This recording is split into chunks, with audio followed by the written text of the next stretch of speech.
yearnings for you.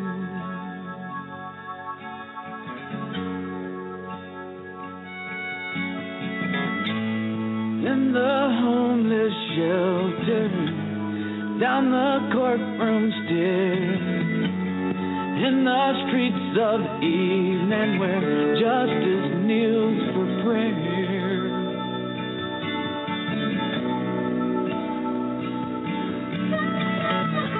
Or in the bricks of project, warehouse for the poor, steel and concrete playground where justice lost the war.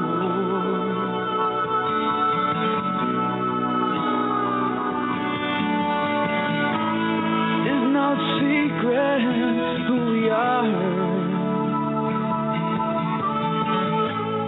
It's no secret what we tend to do. All our hungers and cries for the yearnings for you. The yearnings for you.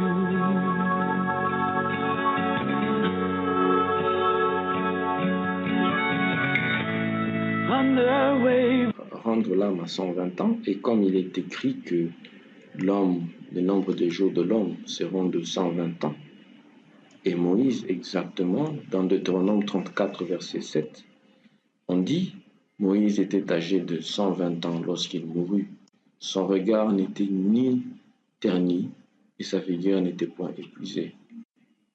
Alors si Moïse rend l'âme à 120 ans, pourquoi son visage n'est ni marqué par les affres du temps, ni par les souffrances endurées tout au long de ces années difficiles passées à libérer les fils d'Israël? Ça veut dire, au-delà de l'aspect physique de Moïse, celui-ci, après la révélation du buisson ardent, n'a jamais dévié de son idéal, ça veut dire de sa vocation divine. Alors, qu'est-ce que l'idéal? Donc, dans ce passage, on comprend que ce qui a fait de Moïse, c'est ce qui lui a donné en fait la capacité d'arriver exactement au nombre de jours qui sont prévus en fait dans Genèse chapitre 6 verset 3, où Dieu fixe l'âge maximal de l'homme, 120 ans. Moïse a atteint ça parce qu'il y a quelque chose qu'il a porté. Donc, non seulement il a eu un idéal, mais c'est aussi parce que cet idéal divin l'a aussi porté. C'est cet idéal divin qui l'a rendu capable en fait d'atteindre ce nombre d'années. Donc Moïse lui-même nous prend conscience de la puissance de cet idéal suprême contenu au cœur de la parole divine. On lit dans Exode chapitre 34, verset 29, que lorsque Moïse redescendit du mont Sinaï, tenant en main les deux tables du statut, c'est les deux tables de la loi, il ne savait pas que la peau de son visage était devenue rayonnante lorsque Dieu lui avait parlé. C'est cette notion en fait de porter un idéal divin. C'est à partir du moment où il s'est trouvé au sommet de la montagne pour recevoir les tables de la loi, c'est en ce moment-là en fait qu'il a porté le plus haut idéal qui soit. Alors, l'idéal en fait c'est quoi? L'idéal en fait c'est l'idée suprême ou sublime d'un objectif à accomplir. Ça veut dire que nous avons un objectif à accomplir à un niveau très élevé. Et cet objectif devient le moteur principal de notre vie. Alors, cet objectif, que l'on ait des moyens dans le monde, que l'on n'ait pas des moyens, que l'on ait des épreuves ou que l'on n'en ait pas, ce n'est pas ce qui compte. Parce que l'idéal est ce qui nous porte. Et rien de plus grand ne peut se faire sans idéal. Rien de plus grand ne peut se faire sans un objectif suprême ou sublime ou divin. Parce que l'idéal, en fait, ça peut être un objectif divin. L'idéal, ça peut être un but divin à accomplir. En conséquence, c'est-à-dire s'employer à créer un environnement propice à la réalisation de son idéal, est la seule force sur terre qui puisse rendre une vie grande, belle et fructueuse. Cela veut dire que si nous voulons donner du sens à notre vie, si nous voulons réaliser notre équilibre, si nous voulons être en accord avec Dieu, nous devons tout faire pour accomplir notre idéal. Et comment est-ce qu'on découvre que celui-ci, que ça c'est notre idéal? Eh bien, c'est comme Moïse. Moïse, premièrement, Dieu lui apparaît au buisson ardent pour lui révéler en fait sa mission d'être un libérateur, sa mission prophétique d'être un libérateur. Et c'est là en fait qu'il n'a pas encore conscience de son idéal. Eh bien, toute sa vie, à partir du moment où il a accepté de faire ce service, toute sa vie, il sera guidé par son idéal, par cet idéal sublime, cet idéal divin de pouvoir libérer le peuple d'Israël, non seulement le libérer, mais également le guider vers Canaan. Non seulement le guider vers Canaan, mais également dans le désert lui donner des lois, faire de cette nation qui sort de l'Égypte comme esclave, et bien de faire de ces esclaves-là une nation pour Dieu. Une nation pour Dieu, une nation qui va porter également, qui va incarner la pensée et la volonté divine dans le monde. Donc, avoir un idéal sera la source pour Moïse d'être heureux. Si vous demandez au prophète Moïse, qu'est-ce qui t'a rendu heureux?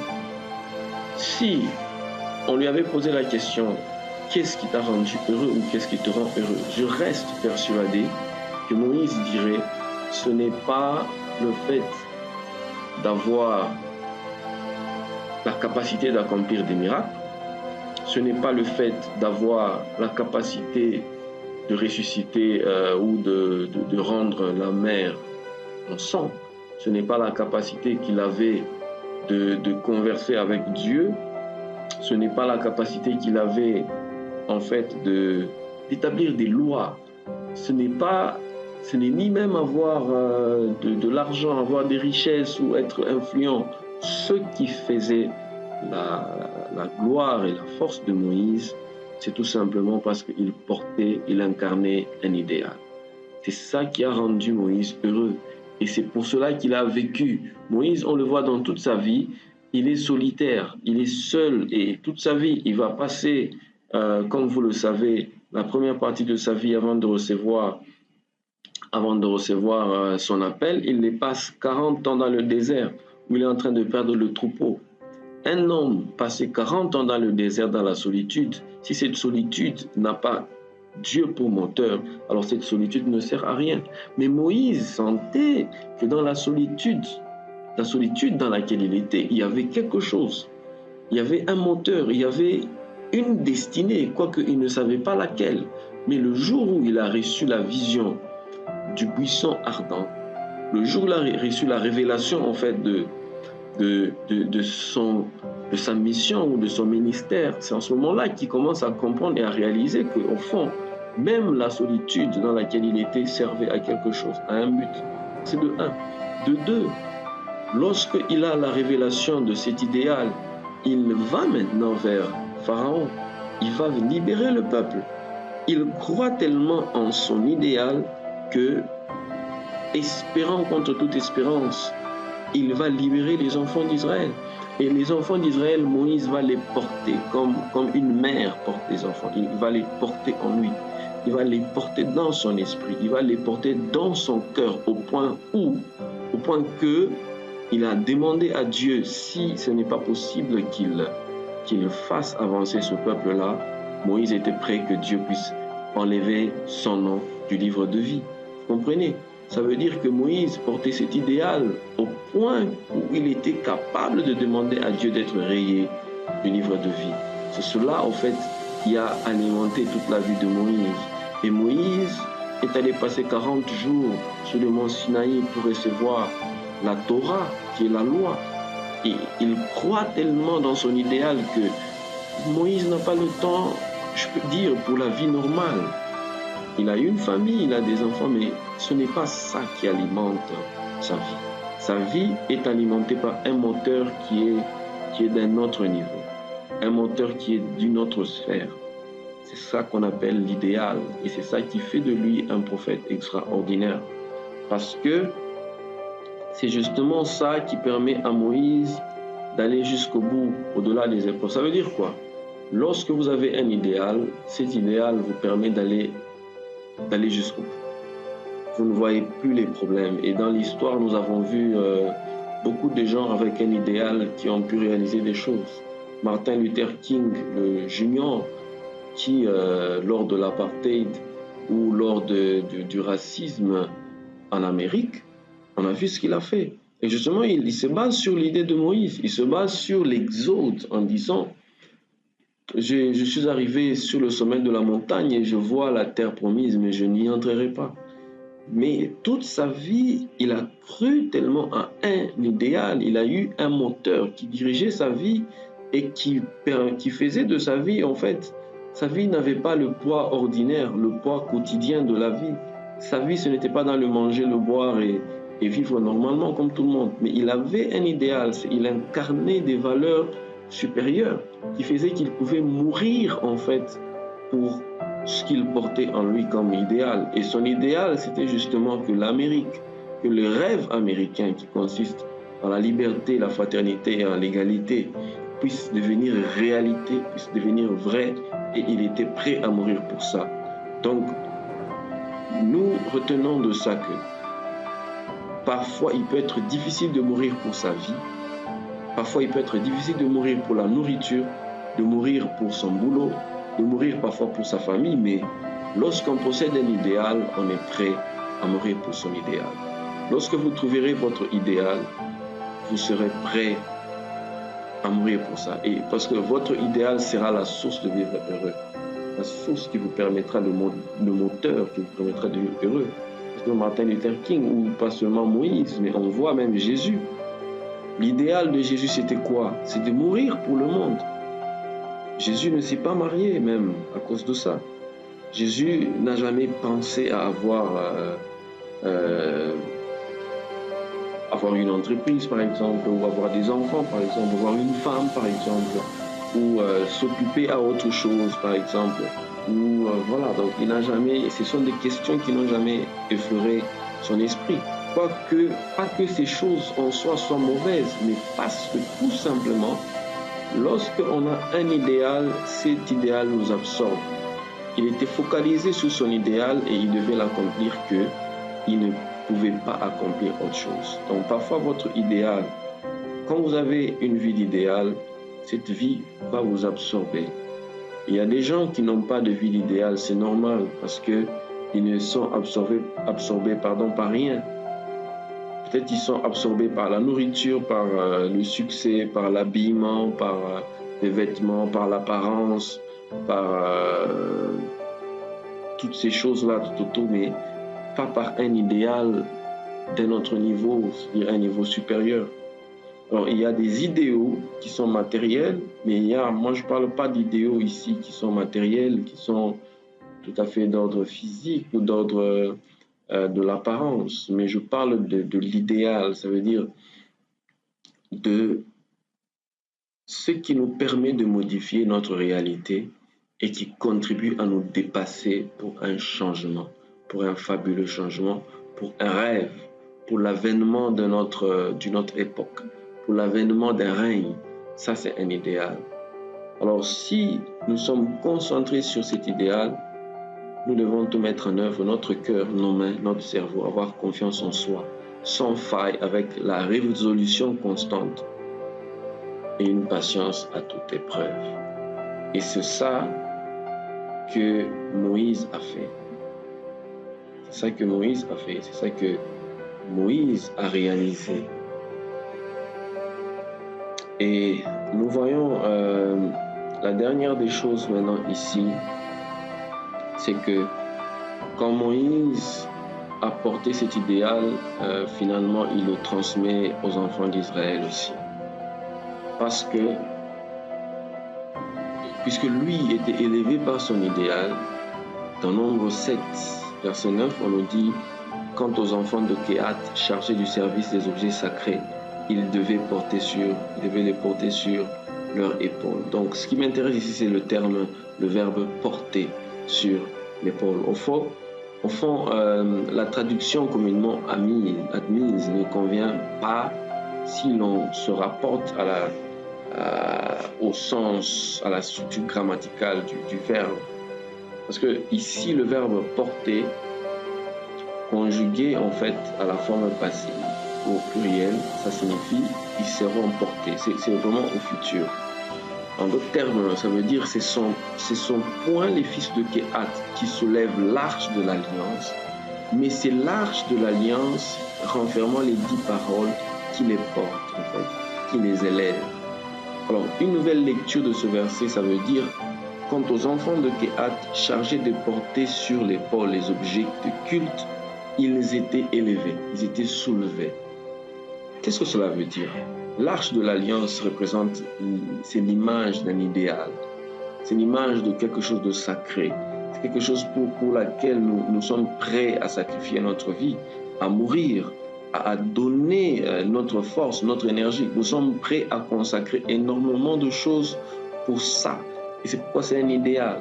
Et cette arche de l'alliance, en fait, dans ce sens ici, on dit, les enfants de Kehat, ils étaient chargés de porter sur l'épaule les objets de culte. Et en ce moment-là, parce qu'ils portaient sur leurs épaules, ils étaient soulevés, ils étaient élevés.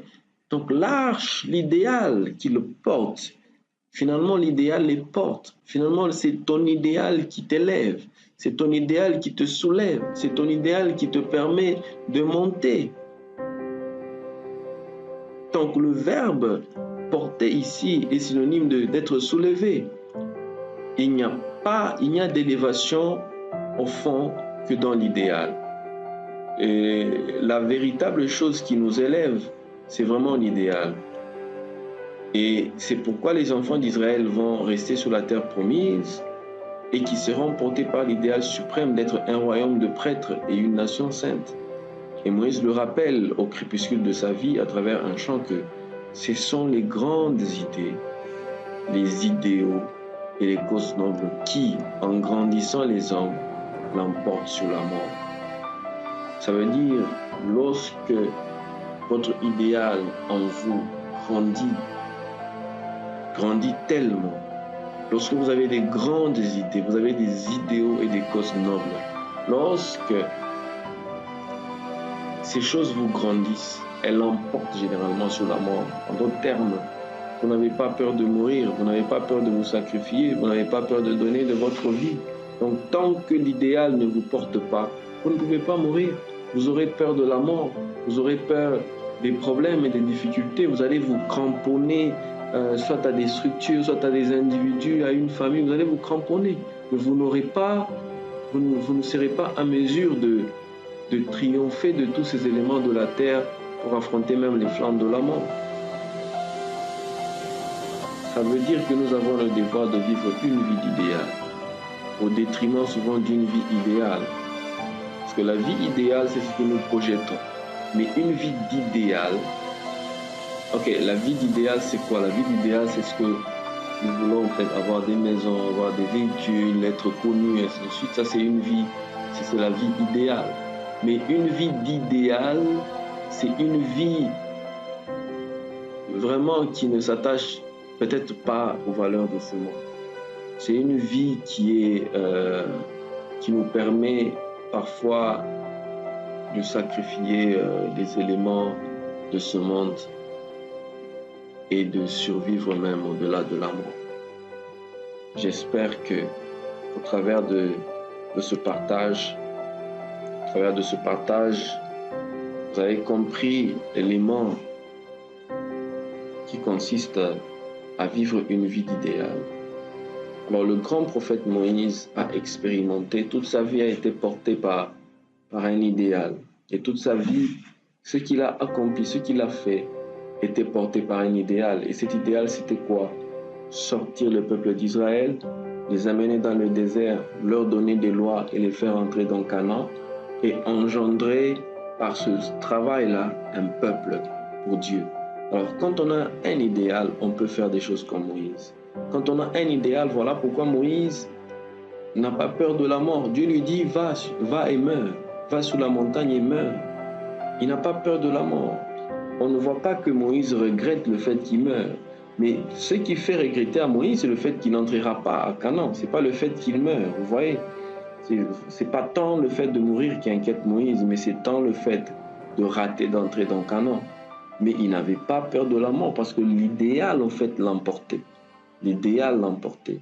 Que Dieu nous aide donc à vivre une vie d'idéal et à rester réellement portés par cette idée, par cette vie, afin que nous puissions accomplir des choses comme le grand Moïse. Blue skies and an earth's darker side.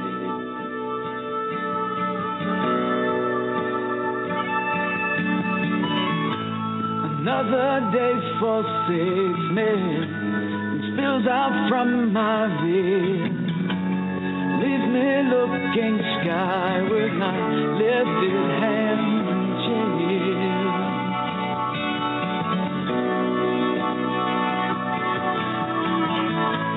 It is no secret who we are. It is no secret what we tend to do. All our hungers and cries, but yearnings for you. The million yearnings for you. The yearnings